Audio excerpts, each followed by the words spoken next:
भिरिया सिटी खां वाक़िअ ख़बरूं। भिरिया सिटी में बेरोज़गारीअ खां तंग अची नौजवान ज़िंदगीअ जो अंत आणे छॾियो आहे। वार्ड नंबर 2 में नौजवान समद पुट मंज़ूर मेमण ज़हरीली दवा खाई बेहोश थी वियो, जंहिं इस्पताल में ईंदे दम धणी हवाले कयो।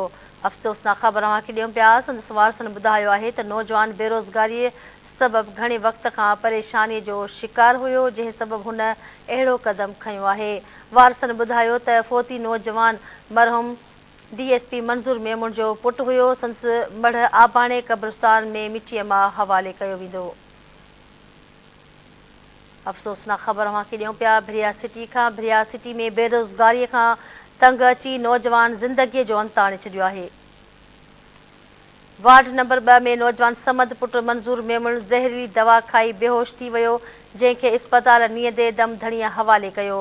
वारसनि ॿुधायो त नौजवान बेरोज़गारीअ सबबि घणे वक़्त खां परेशानीअ जो शिकार हुयो, जंहिं सबबि हू अहिड़ो क़दम खंयो आहे। वारसनि ॿुधायो आहे त फ़ौती नौजवान मरहूम DSP मंज़ूर मेमण जो पुटु हुयो। संदसि मढ़ आबाणे ॻोठ में मिटीअ मां हवाले कयो वेंदो।